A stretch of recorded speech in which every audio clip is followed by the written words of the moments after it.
Hello po mga kabistil, kumusta po kayo? Isa sa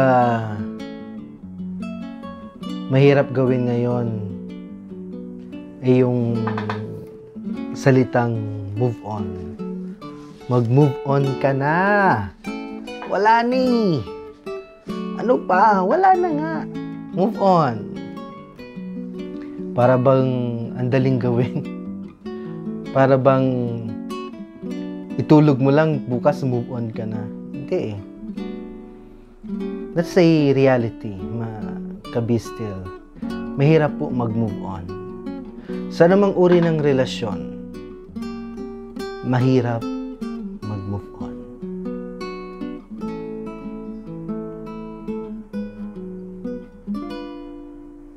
Bakit mahirap mag-move on? Kasi masakit. Kasi nasaktan ka. Nasaktan tayo. At kung ang iniisip natin, tayo lang yung nasaktan, mali. Both parties nasaktan.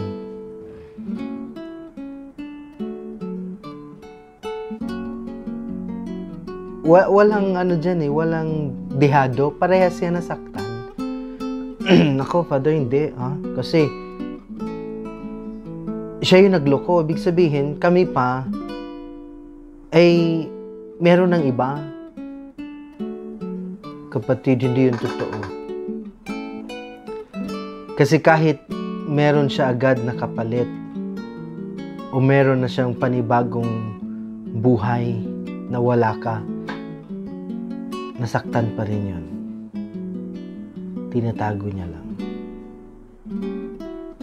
Mahirap mag-move on. Kasi ang dalawang pusong nasaktan, patuloy pa rin sa paghahanap ng paghilom.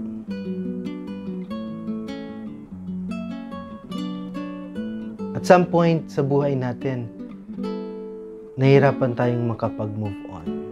Why? Because the reality of pain, the reality of hurt is there. Nariyan yan. Hindi pwedeng mawala. Bakit tayo nahihirapan mag-move on? Kasi nasasaktan tayo. Whatever kind of relationship po. Hindi lang po ito boyfriend-girlfriend. Hindi. In every kind of relationship, kapag ang anumang relasyon nagkaroon ng lamat, anumang relasyon nasira, anumang relasyon ay naghiwalay, laging mahirap mag-move on. Gets mo? At hindi lang isang tao o isang partido lang ang nasasaktan. Kundi both parties, kayong dalawa ay parehas nasasaktan. Parehas kayo nasa proseso ng pag-move on pero nahihirapan. Bakit mahirap ang pag-move on? Kasi mga kabistil, ang pag-move on is a process. Proseso ito ng paghilom. It is a process of healing. Paghilom ng sugat na ating naramdaman. Paghilom ng sakit na naidulot ng pagkasira o pagkahiwalay ng relasyon. Ang pag-move on, hindi yan nakukuha sa isang tulugan, isang inuman, isang lasingan, tapos you're there, maka-move on ka. No, it is a process. Proseso nga eh. Di ba pansinin po ninyo ang sugat? Kapag nasugatan ka, anumang uri ng sugat yan, merong proseso ng pag-heal. Hindi naman sa isang budbud mo ng alcohol, betadine, gagaling yan eh. Isang takip mo ng Band-Aid, pagtanggal mo, ay, galing na. Hindi. It would always take time. Mahaba ang proseso. Mahaba yung pagbuo ulit ng sugat. pagbuo ulit ng balat para matakpan yung sugat na yon. And that is the best image for me of moving on. It is a process. Kailangan, katulad ng sugat, kailangan natin ng gamot para makapag-move on tayo. Kailangan natin ng mga frontliners, kailangan natin ng mga doktor, kailangan natin ng mga nurses nagtutulong sa atin na gamutin yung sugat na naririyan upang tayo ay makapag-move on. Ibig sabihin niya, kaya nga move on eh. Ibig sabihin, bukas.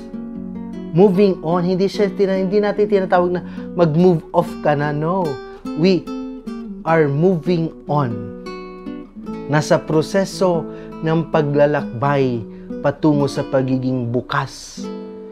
Ibig sabihin, kapag totally naka-move on tayo, we are already open.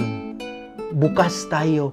We are already on the process of welcoming new people to heal our lives. Kaya nga ang pag-move on, hindi madali. Kailangan natin yung ating mga mahal sa buhay kasi sila yung magbibigay sa atin ng gamot.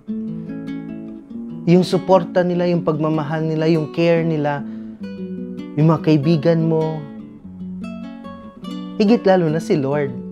Kasi for us to be able to move on, we need the grace of God. Above all else, the grace of God. Kasi siya ang nakakaalam kung paano ito hihilumin. Kasi nasa damdamin niya, nasa puso natin yan. The best way for us to start moving on, accept the fact na wala na sila. Wala na siya.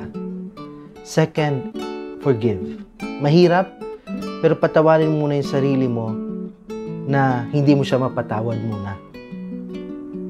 Dahil kapag napatawad mo ang sarili mo na hirap kang patawarin siya, then that's the process of forgiveness doon sa isang taong yon o kung sino man sila nakasakit sa iyo ay magsisimula din. Forgiveness begins from us, from within. 'Di ba?